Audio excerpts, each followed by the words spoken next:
Hello students, today I will discuss Kingdom Monera, जो एक biological classification का एक बहुत ही इंपॉर्टेंट टॉपिक है। तो किंगडम मोनेरा के बारे में हम लोग आज समझेंगे कि it is actually a prokaryotic unicellular organism. Prokaryotic, obviously the nuclear membranes are absent, cell organelles बिल्कुल नहीं है, बट दे आर यूनिसेलुलर, जो हमें ध्यान में रखना है। मतलब you can say all prokaryotic unicellular organisms are grouped into the kingdom Monera, right.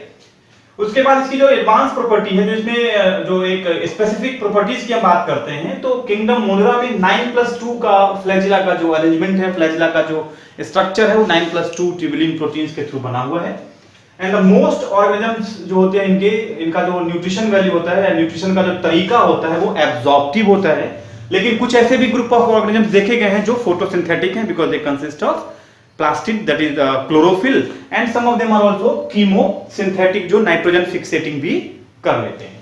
उसके बाद बात आती है रिप्रोडक्शन की। तो रिप्रोडक्शन जो है इनमें मेनली एसेक्सुअल होता है, और उस एसेक्सुअल में भी जो है वो फीजन एंड बर्डिंग के थ्रू ही वो रिप्रोड्यूस करते हैं, अपनी नई प्रोजेनी डेवलप करते हैं। ओके, फिर बात आती है इसकी प्रॉपर्टीज की। तो ये बैक्टीरिया जो है इसका sole member of this kingdom हम कहते हैं। मतलब इस पूरे किंगडम में बैक्टीरिया जो है वो प्रीडोमिनेंट कंडीशन है, प्रीडोमिनेंट ऑर्गेनिज्म है। And on the basis of structure of bacteria, जो बैक्टीरिया का जो क्लासिफिकेशन है वो 4 तरह से किया गया है according to your NCERT book class 11। Cocci, bacilli, spirilli and vibrio. Cocci का मतलब हो गया oval shape, circular shape. Monococcus, dicoccus, polycoccus, ये सभी क्लासिफिकेशन है on the basis of how many number of single spheres are there. Spherical जो structures हैं वो 1 हैं तो मोनोकोकस है, अगर 2 हैं तो डिप्लोकोकस हैं। इस तरह से उनका क्लासिफिकेशन है। यहां मैंने मेंशन कर दिया है दे have a circular shape structure, right. अब इसके जो एग्जांपल्स हैं, उस एग्जांपल्स में आप देखेंगे माइक्रोकोकस ल्यूटियस निमोनिया, जो नॉर्मल इंडिविजुअल्स को होता है, उसमें वो इसी का एग्जांपल है, माइक्रोकोकस का, कोकाई का। स्ट्रेप्टोकोकस जो लैक्टिस है, वो स्टेफाइलोकोकस, ये सभी प्रॉपर्टीज एग्जांपल्स हैं कोकाई टाइप ऑफ बैक्टीरिया का।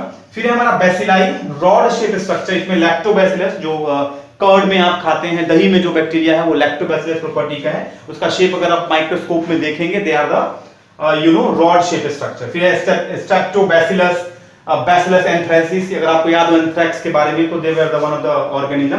फिर है नेक्स्ट स्पाइरलाई या स्पाइरुलम भी कहते हैं, स्पाइरल शेप्ड है। इसका एग्जांपल है हमारा स्पाइरुलम वॉल्यूटन्स, ये एक माइक्रोस्कोपिक ऑर्गेनिज्म है। फिर है विब्रियो, ये कॉमा शेप्ड है, और इसका एग्जांपल है विब्रियो कॉलरा, जो कॉलरा कॉज करता है। They all are pathogenic, that is vibrio cholera, very pathogenic organism. फिर क्लासिफिकेशन है बैक्टीरिया का, जो ग्राम स्टेन ने क्लासिफाई किया गया। हम फिर नेक्स्ट वीडियोस में भी इस चीज को डिस्कस करेंगे कि हम how will we identify bacteria in the form of whether it is gram positive और ग्राम नेगेटिव। यहां मैंने इसको थोड़ा सा एग्जांपल्स के फॉर्म में, प्रॉपर्टीज के फॉर्म में यहां मैंने इसको ऑलरेडी डिफरेंशिएट कर दिया है। लेकिन नेक्स्ट जो वीडियो इसके साथ आप देखेंगे, उसमें आप क्लासिफाई करेंगे कि हम कैसे आइडेंटिफाई करते हैं बैक्टीरिया को, weather it is gram positive और ग्राम नेगेटिव। अब यहाँ ग्राम पॉजिटिव बैक्टीरिया में जो चीजें हैं, उसमें बहुत लिटिल अमाउंट में लिपिड होता है, जबकि large amount of teichoic acid इस पर। ये ध्यान रखना है, जो टिकोइक एसिड है वो रिसेप्टर की तरह एक्ट करता है। यही वो मॉलिक्यूल है जिसके हेल्प से हम आइडेंटिफाई कर लेते हैं कि weather it is gram positive और ग्राम नेगेटिव। ये ग्राम नेगेटिव में नहीं होता है। फिर बात आती है पेप्टिडोग्लाइकन्स की, जिसको हम लोग म्यूरिन कहते हैं। मतलब ग्लूकोज के साथ अगर पेप्टाइड बॉन्ड्स हैं, कुछ मॉलिक्यूल्स प्रोटीन्स की हैं, तो उनको हम लोग पेप्टिडोग्लाइकन कहते हैं। और दे आर जो उनका जो ज्वाइनिंग प्रॉपर्टी होता है, जो ज्वाइन करते हैं वो मेनली 4 अमाइनो एसिड से। ये एम्स में आया है 4-5 साल पहले, जब एम्स का एग्जाम होता था। They are all 4 amino acid, इसमें डी और एल फॉर्म ऑफ एलानिन है, और डी ग्लूटामिक एसिड और एल लाइसिन है। मतलब जो पेप्टाइड बॉन्ड आप देख रहे हैं पेप्टिडोग्लाइकन में, शुगर मॉलिक्यूल में, पॉलीसैकेराइड्स में, उसमें यही चारों मॉलिक्यूल एक क्रॉस लिंकिंग फॉर्म करता है, वो एक चेन फॉर्म करता है, चेन प्रोड्यूस करता है, and then it forms a poly that is a peptidoglycan molecule. फिर बात आती है ग्राम नेगेटिव बैक्टीरिया की। तो नेगेटिव मैंने आपको पहले ही बताया कि अगर टिकोइक एसिड है सेल वॉल में, ये सभी सेल वॉल के कंपोजिशन है, ये आप ध्यान में रखिएगा। अगर टिकोइक एसिड नहीं है तो they are gram negative bacteria. उसके बाद पेप्टिडोग्लाइकन लेयर की बात करिए तो बहुत थिन होता है, ऑलमोस्ट 10% ही ये मॉलिक्यूल्स हैं उसमें। लिपिड का लेयर यहाँ पे क्या है, थिक है, ये ध्यान में रखना है आपको। ये मैंने मेंशन कर ही दिया। और इसके बाद फिर लाइपोपॉलीसैकेराइड्स, ये एडिशनल मॉलिक्यूल्स हैं। लाइपोपॉलीसैकेराइड्स का मतलब हो गया लिपिड के साथ शुगर के बहुत सारे लॉन्ग ब्रांचिंग मॉलिक्यूल जो होंगे वो आपस में अटैच होंगे। तो ये एक प्रॉपर्टी हो गई बैक्टीरिया की, जिसमें हमने आपको डिफरेंशिएट करना भी सिखा दिया कि ग्राम पॉजिटिव और ग्राम नेगेटिव बैक्टीरिया को हम कैसे क्लासिफाई करते हैं। एंड नेक्स्ट वीडियोस में हम लोग जो डिस्कस करेंगे वो डिस्कस करेंगे हम कि जो ग्राम स्टेन है, आइडेंटिफिकेशन करना बैक्टीरिया का कि how it is gram positive और ग्राम नेगेटिव, जो मोस्टली हम लोग लैब में करते हैं by the staining technique. That we will discuss further from the in the next video. मेरे चैनल को सब्सक्राइब करना बिल्कुल ना भूलें और इसको अपने दोस्तों के बीच जरूर शेयर और लाइक करें। Thank you.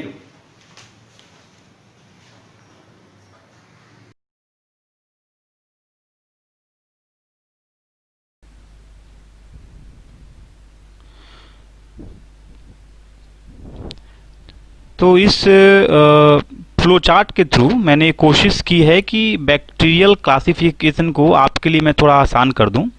अभी आपने जस्ट वीडियो देखा होगा, वहाँ पे मैंने कई सारे डायग्राम्स बनाए ताकि आपको बैक्टीरिया स्ट्रक्चरली डिफरेंशिएट करके मैं आपको दिखा सकूं बैक्टीरियल क्लासिफिकेशन को। यहाँ मैंने इस पार्ट में आप देखेंगे कि बैक्टीरिया को हमने शेप के बेस्ड पे और फ्लैजिलम के बेस्ड पे क्लासिफाई किया है, जो मैंने पहले भी आपको मेंशन कर दिया है। ये फ्लो चार्ट आपको नोट्स बनाने में बहुत आपके लिए लाभदायक होगा, आसान होगा। जैसे यहाँ मैंने मेंशन किया बैक्टीरिया बेस्ड ऑन शेप में कोकाई या कोकस जिसको आप कहते हैं, ओवल शेप या राउंड शेप बैक्टीरिया को हम कोकस कहते हैं। रॉड शेप्ड बैक्टीरिया जो भी होगा उसको हम लोग बैसिलस वर्ड से डिनोट करेंगे, रिप्रेजेंट करेंगे। जबकि कॉमा शेप्ड बैक्टीरिया, यहाँ आप देख रहे हैं मैंने लिखा है कॉमा शेप्ड बैक्टीरिया जो होगा वो विब्रियो कहलाएगा। क्या कहलाएगा? विब्रियो कहलाएगा। जबकि स्पाइरल स्ट्रक्चर वाले जितने भी बैक्टीरिया होंगे या कॉर्क स्क्रू टाइप बैक्टीरिया जिसको आप कह सकते हैं, इनको हम स्पाइरुलम कहेंगे। क्या कहेंगे? स्पाइरुलम बोलेंगे। अब इनके एग्जाम्पल में देखिए, जो हमारा कोकस है इसमें डिप्लोकोकस है, मोनोकोकस है, कई सारे एग्जाम्पल्स के फॉर्म में आते हैं। अब बैसिलाई को फिर क्लासिफाई किया गया डिप्लोबैसिलस। अगर group of 2 rod shape bacteria होंगे तो वो डिप्लो बैसिलस होगा। अगर स्टैक्ड होंगे, एक दूसरे के ऊपर अरेंज्ड होंगे, तो वो पैलिसेड बैसिलस बैक्टीरिया कहलाएगा। जबकि अगर ये चेन में होंगे, एक दूसरे के साथ हेड एंड टेल के फॉर्म में अगर जुड़े होंगे, तो ऐसे बैक्टीरिया को हम लोग स्ट्रेप्टोबैसिलस बोलेंगे।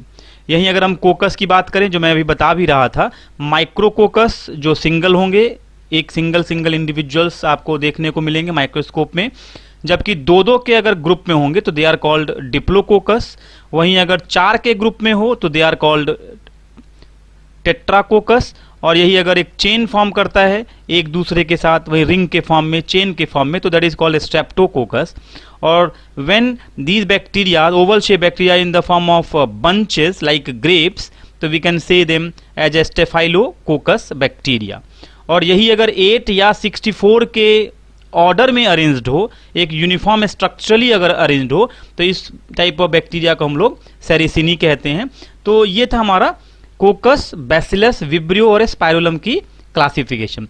फिर बात आती है फ्लैजिला के बेस पे, जिसको आप बैक्टीरिया को क्लासिफाई करते हैं। उसमें आप जब अगर फ्लैजिला एब्सेंट है तो इसको हम लोग ए ट्राइकस कहते हैं। आप देख सकते हैं यहाँ पे जो ट्राइकस वर्ड है, TRICHOUS, ट्राइकस का मतलब हो गया flagella. If flagella is absent it means they are called atrichous bacteria. अगर सिंगल फ्लैजिला है तो they are called monotrichous bacteria. और if they have a group of flagella at the one end, ध्यान में रखना है कि अगर बंच में हो फ्लैजिला और एक ही तरफ हो, एक ही ग्रुप में हो, है ना, जो लोफोट्राइकस जो क्लासिफिकेशन है बैक्टीरिया का, when the flagella present at the one and in the form of bunch, तो दे आर कॉल्ड लोफोट्राइकस। और यही अगर दोनों तरफ हो, a single flagella when present at the both end और each end, they are called amphitrichous bacteria, जिसका example है नाइट्रोसोमनास। लोफोट्राइकस का एग्जाम्पल है स्पाइरुलम एंड मोनोट्राइकस का एग्जाम्पल है vibrio cholera, while the example of A trichus is lactobacillus, जो हमारे दही में होता है, कर्ड में होता है। And the last one is peritrichous. Peri का मतलब हो गया flagella present at all over the body. Periphery से वर्ड डिराइव हुआ है, जो आप देख रहे हैं ये प्रीफिक्स पेरी। पेरीट्राइकस का मतलब हो गया when the flagella present all over the body surface, and it's good example is E coli. तो ये मैंने कोशिश की है कि इसको मैं आप लोग के लिए आसान बना दूं फ्लो चार्ट के फॉर्म में। आप इसको इजीली कॉपी कर सकते हैं स्क्रीनशॉट खींच के, ताकि आपके लिए आसान हो जाए। आप ये देख सकते हैं मैंने मार्किंग भी हटा दी है। तो this is all about the bacteria based on shape and based on the presence of flagella on its surface.